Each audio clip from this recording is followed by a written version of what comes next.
just a little bit too restrained for you, then how about a car with added yeehaw? This is the Ford Ranger. There are 3 choices of body styles and 2 oil-burning engines. In America, people who work in banks drive pickup trucks and annual sales run into millions. But of course in America, they think that McDonald's is a restaurant. In fact, despite a discernible trend towards all things small and green, there is a sizable herd of big butch 4x4s at this year's motor show. So, let's off-road. By Jimny, it's Suzuki's new budget 4x4. Then there's the Subaru Legacy and Outback, the cars that have had Huddersfield holding its breath, and we'll be testing them later in the series, along with the new Vauxhall Frontera, a car that was so bad it can't possibly have got any worse. But if you like your off-roaders with a decent dollop of good honest muck, then you should get along to the indoor off-road course. But this is the off-roader for me, a 4x4 for the future, Mitsubishi's Technus, with a 3-litre 24-valve V6 engine, active yaw control and all kinds of other clever stuff. It'll never see a showroom, but then concept cars aren't about making money, they're about making a statement. But sometimes it's hard to understand just what that statement is. Who better to interpret their strange language than the man who designed F1 cars for the likes of Prost, Piquet and Senna, and the McLaren F1. So, Gordon Murray, what's it all about? If I'm looking for a true concept car, I'm looking for something that moves packaging forward, design forward, gives us some new ideas for the future. That's really how I look at concept cars. The other area of concept cars are the ones that are designed to attract attention at a motor show. Even after all. My first impression of this is that it falls into the show car category. That's a styling exercise. I can't see anything on the car that would genuinely move car design forward. I think this is quite out of character for Renault, because Renault have been probably the most innovative car company of the last 15 years. I mean, they invented the MPV, so I don't think Renault need to do show cars. I'd like to see a concept car from them. I'll let you go on, sir, is the order of the day.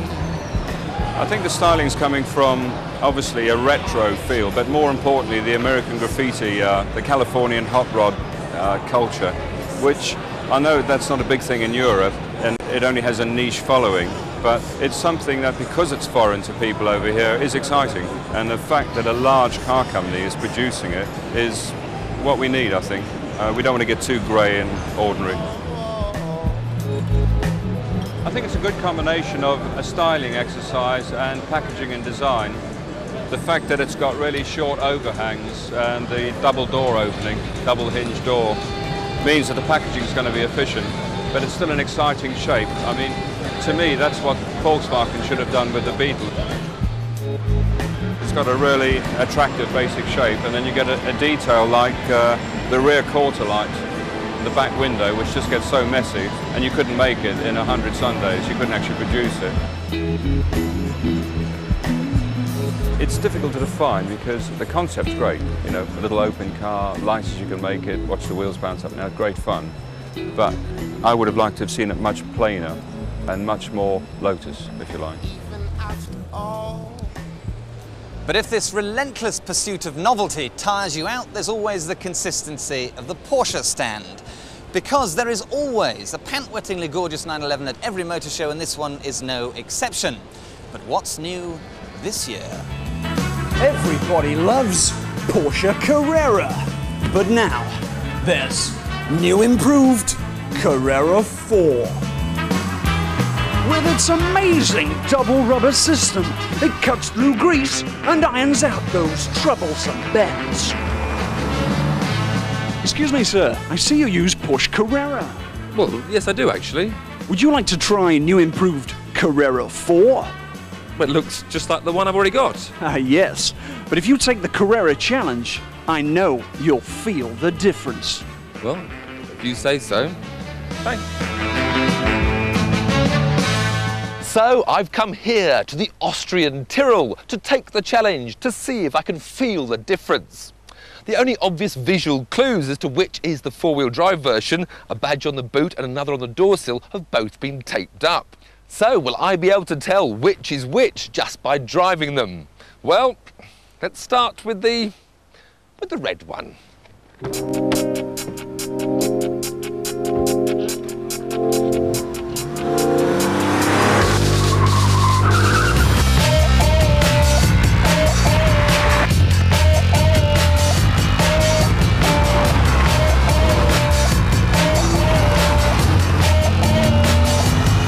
Okay, so this is the standard Carrera. Now, I know I've just said that I thought this was the 4x4, but actually this has got less understeer than the blue one, and then the old Carrera 4 had more understeer than the Carrera 2. I've got it. This is the Carrera 4. Yes, it's the blue one. No, it's the red one. The blue one. Oh, I don't know. I think I've definitely got it sus now. This must be the new Carrera 4. The steering's slightly heavier and I can feel a little bit more stability, especially in the high-speed corners. But really, on these dry roads, there is very, very little difference between the two. But I do know one way to find out for sure. Yep, this is the four-wheel drive. Yes, the new improved Carrera 4 is the red one, which, as the anorex out there would have spotted, also featured the new grey indicator lenses, which will now distinguish all Carreras from their Boxster brothers. But apart from featuring four-wheel drive, the biggest difference with the new Carrera 4 comes courtesy of this little button here, because the traction control has been married to the ABS and the ABD and the ASR to produce PSM. Porsche Stability Management now brings to the road the sort of driver assistance that has been banned in Grand Prix racing, automatic individual wheel braking to correct both understeer and oversteer.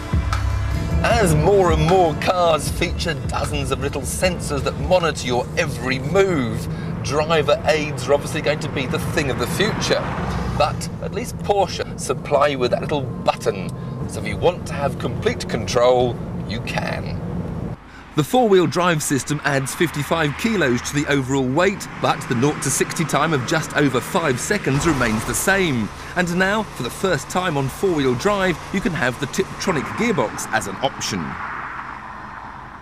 On normal dry roads, it's unlikely that the PSM is ever going to become active. It only really comes into operation under extreme conditions, which is why we've come to this skid pan to put it to the test. So here I am on the world's most beautiful skid pan with the PSM switched off and the 911 I know and love as frisky as ever. Oh, oh, oh, oh, oh, oh.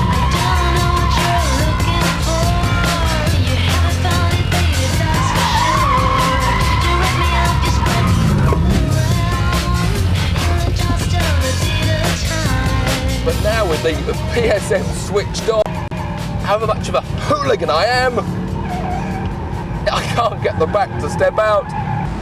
That is full throttle now, and it's just going around in a neat, controlled circle.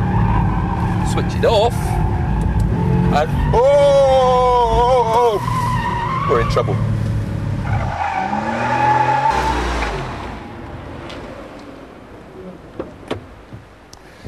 So would I swap my Carrera for the new improved Carrera 4? Well, the price tag of £68,000, it's only £3,000 more than the standard car. And that's a small price to pay for an awful lot of extra safety. So it would be hard to say no.